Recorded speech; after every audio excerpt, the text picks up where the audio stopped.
Mesdames, Messieurs, bienvenue au Grand Journal sur For You Télévision. Au sommaire de ce journal, Afrique, immigration clandestine. Les dégâts donnent à s'interroger, ceci aussi bien sur les causes que sur les politiques mises en place pour éliminer le fléau meurtrier. Plus de 4000 décès déjà enregistrés depuis 2014 dans les tentatives de pénétration clandestine de territoires étrangers et plus de 20% vers l'Europe. La dernière tentative en date du 24 juin 2022 a laissé 23 morts sur le carreau. La rédaction centrale en a fait un dossier dans ce grand journal. Et puis toujours en une de ce journal, sommet du G7, la Chine et la Russie au banc des accusés. De nouvelles sanctions contre la Russie annoncées en grande pompe avec prise immédiate, notamment un embargo sur les importations d'or russe. Appartenant au G7, les États-Unis ont milité pour des sanctions contre la Russie en soutien à l'Ukraine qui en réclame plus. La Chine n'était pas en reste. Une somme de 600 milliards de dollars a été arrêtée à l'horizon 2027. Dans le but de couper l'herbe sous le pied à celle-ci et ses nombreux chantiers. À côté de cela, 2 pays africains ont été conviés au sommet. Les enjeux de la participation africaine également à retrouver dans ce journal. Mesdames, Messieurs, bienvenue au journal sur For You Télévision. Démarrons avec l'actualité africaine. Bien sûr, un tout nouveau bilan consécutif à des tentatives de pénétration sur le sol espagnol. 2000 habitants ont violemment essayé de traverser le nord de l'Afrique. Un bilan de 23 morts a été officialisé, suivi de vidéos choquantes mettant en scène des migrants, des forces marocaines et espagnoles. Une occasion pour la rédaction centrale de For You Media de s'interroger sur les causes d'un fléau aussi meurtrier. Reportage. Encore un bilan qui révolte. Au moins 23 morts parmi 2000 migrants qui ont tenté de pénétrer brutalement le territoire espagnol via la côte nord du Maroc. Les vidéos mettant en scène les migrants d'Afrique subsaharienne et les forces marocaines sont d'une violence inquiétante. Durant cette escalade brutale, les gardes-frontières espagnols ont tenté de contenir les populations et de les repousser. Le bilan décèle également 20 blessés et près de 130 personnes qui ont pu pénétrer le territoire espagnol. Melilla, au nord de l'Afrique, figure parmi les seules frontières terrestres avec l'Union européenne, ce qui favorise les tentatives d'escalade. Le phénomène ne s'était pas produit depuis près de 3 mois, ce qui marque la trêve de la crise diplomatique entre Madrid et Rabat. Les immigrations clandestines, faut-il le rappeler, sont estimées à 7,5% vers l'Europe, malgré l'estimation minimale des morts durant les opérations migratoires à près de 4000 personnes. Depuis l'an 2014, le phénomène ne baisse pas d'un cran. C'est que le taux de chômage, les crises sécuritaires, les crises alimentaires, la pauvreté comportent des facteurs directs de prolifération de ces déplacements clandestins et dangereux. Avec un taux de chômage de 15,8% en Afrique de l'Ouest contre 23,12% en Afrique centrale, 12,1% en Afrique du Nord et plus de 30% en Afrique du Sud, la problématique se dirige directement vers les chefs d'État africains qui peinent à tordre le cou à un fléau meurtrier comme celui-là. Un univers propice au développement, au bien-être, un Eldorado. C'est après quoi languissent les jeunes Africains et autres migrants, une lecture renforcée en grande pompe par les médias occidentaux. L'immigration clandestine et dangereuse interpelle l'Afrique. Le dernier cas en date du 24 juin 2022 à Melilla notamment. Eh bien, il faut rappeler que communauté internationale et pays africains sont appelés à prendre leurs responsabilités pour pallier la situation, notamment par des politiques mises en place, tant sur le développement que sur l'accompagnement des populations. C'est en tout cas ce que soulignent certains observateurs dans cet élément signé Noira. Il se compte par centaines de milliers, ces migrants africains, qui font la traversée de la mer tous les jours à la recherche d'un mieux-être en Europe.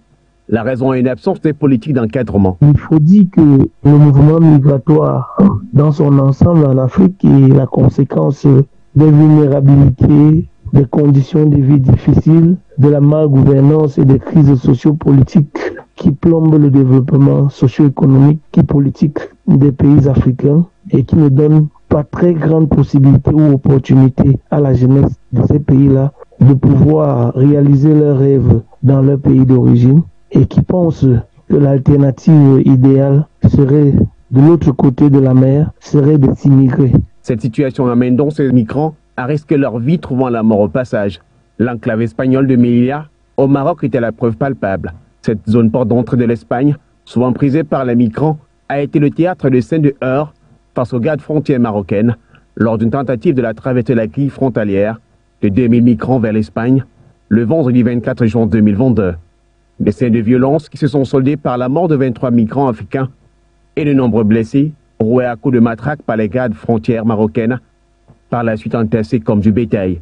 Une situation qui a fait le courroux de nombreux Africains et poussé certains observateurs et analystes à s'interroger, tout en invitant la communauté internationale, mais plus encore les pays africains, à réagir. Nous lançons un appel fort aux dirigeants africains, aux chefs d'État africains, aux chefs de l'Union africaine. Mais pourquoi vous permettez de telles pratiques au XXIe siècle sur votre territoire, sur vos frères, sur vos sœurs, sur vos enfants, de telles atrocités, des assassinats inqualifiables? Vraiment, l'Union africaine doit prendre ses responsabilités vis-à-vis de ces phénomènes de l'immigration.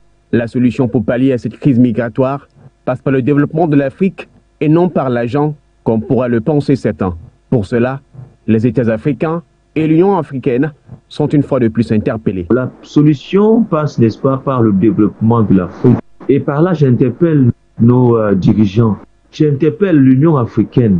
Ça ne passe pas en sortant des milliards de francs pour empêcher les gens au niveau de la frontière, non. Ça passe en mettant sur pied des mécanismes pour le développement de l'Afrique. Ça passe, n'est-ce pas, par la volonté des peuples africains à pouvoir s'auto-développer eux-mêmes, en mettant, n'est-ce pas, à la tête de leur pays des dirigeants dont ils veulent à leur image. Avec donc la crise migratoire qui s'enlise et au regard des victimes qui se chiffrent depuis son début par centaines de milliers, mais plus encore avec le traitement inhumain qui est accordé à ces migrants africains, il devient urgent, mais alors urgent, pour les pays africains à proposer des solutions véritables pour pallier à cette situation.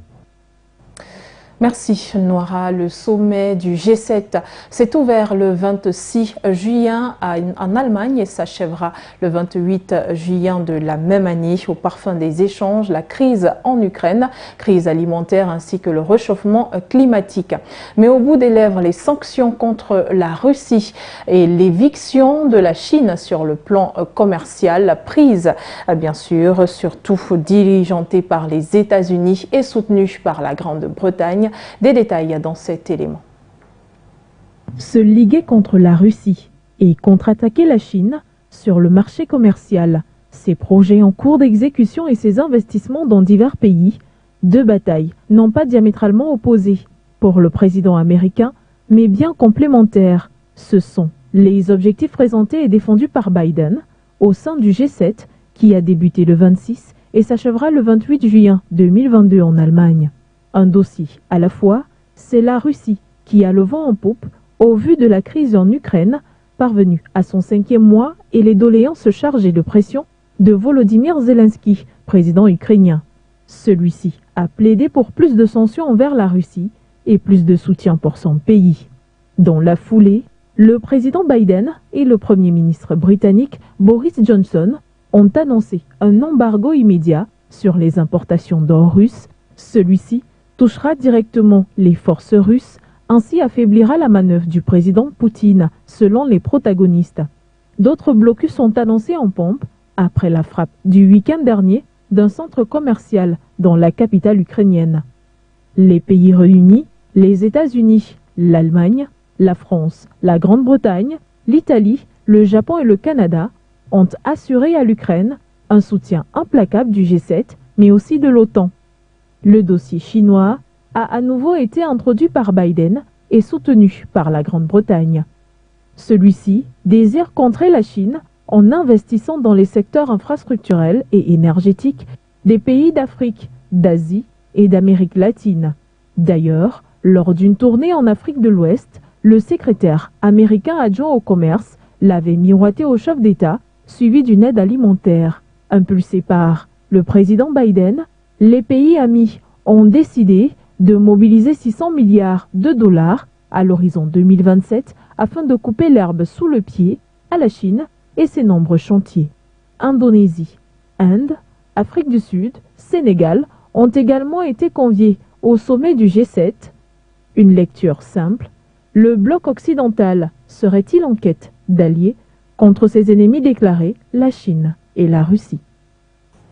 Et à ce sommet du G7 ont été conviés 2 pays africains, notamment il s'agit bien sûr du Sénégal et de l'Afrique du Sud. On parle de ceci pour prendre part aux travaux dans l'optique de confectionner des partenariats pour une transition énergétique juste. Retour avec Nguéné sur les enjeux de la participation africaine à ce sommet. Regardez. Invités à prendre part aux discussions, Macky Sall et Cyril Ramaphosa, respectivement présidents du Sénégal et de l'Afrique du Sud, sont appelés à se prononcer sur comment établir un partenariat pour une transition énergétique juste.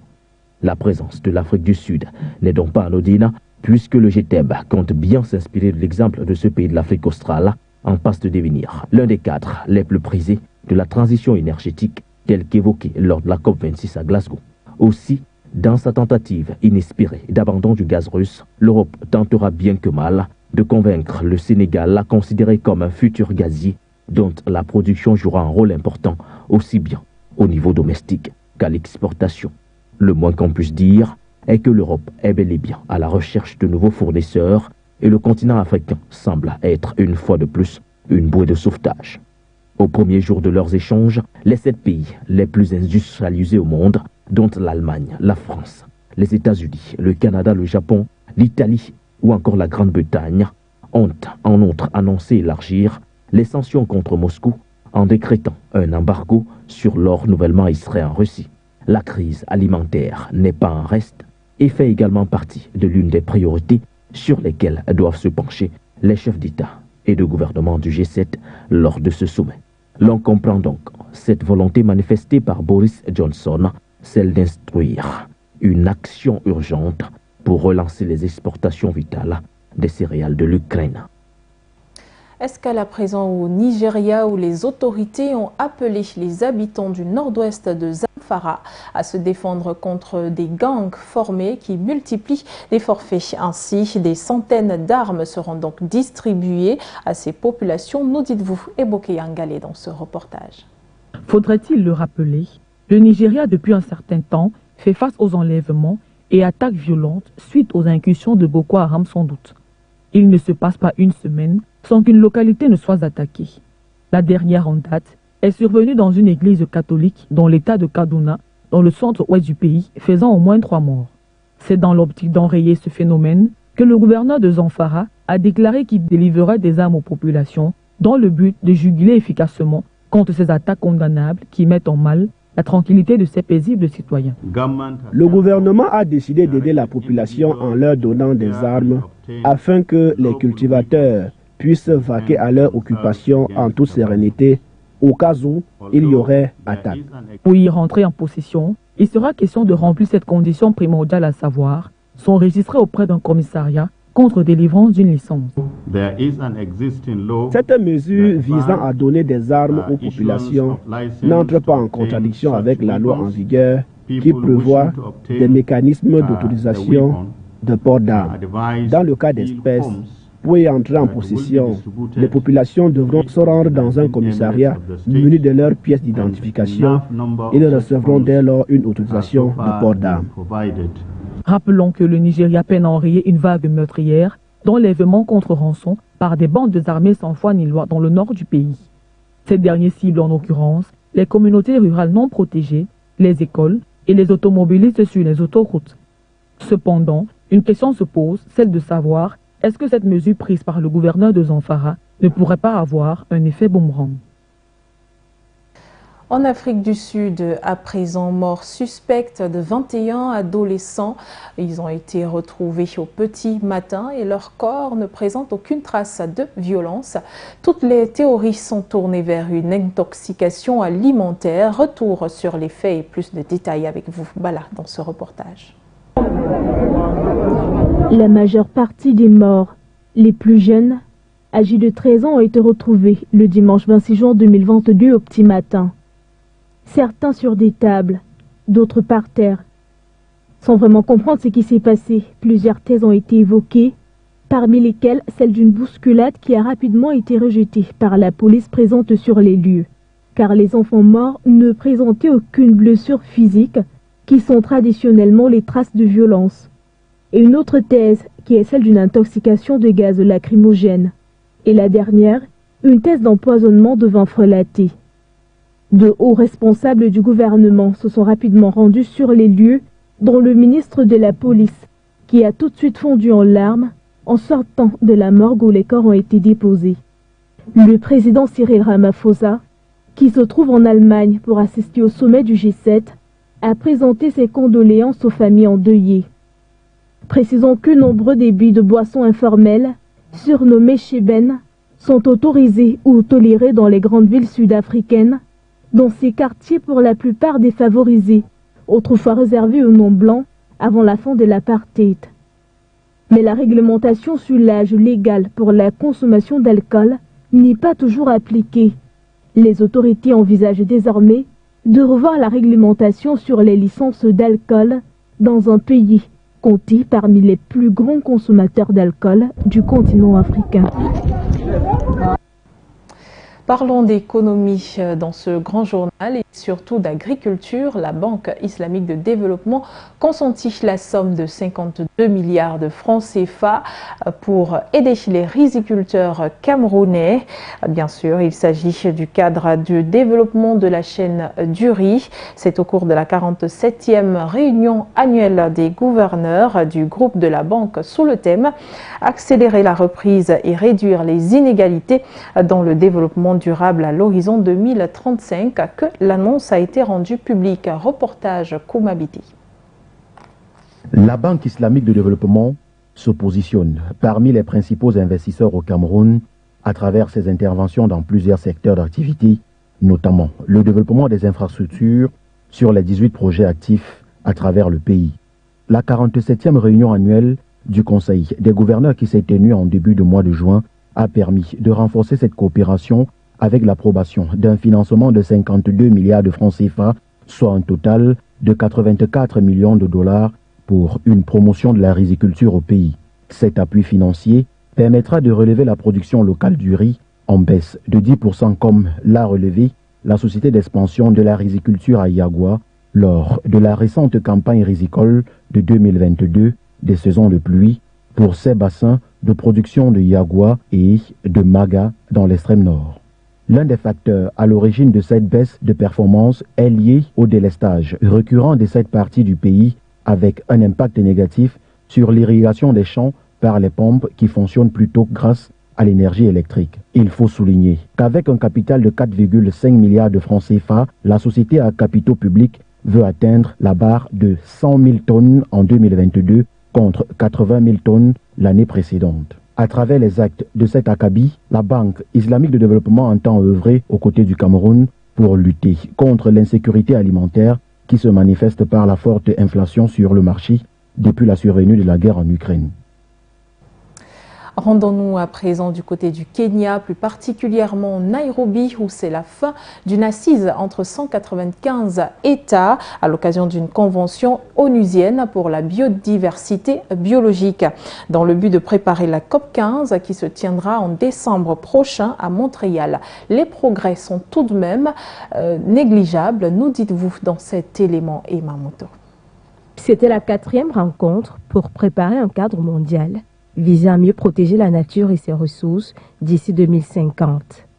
Premier objectif pour 2030, protéger 30% des terres et mers. Le texte doit servir de base pour la prochaine COP sur la biodiversité qui se tiendra en décembre à Montréal au Canada.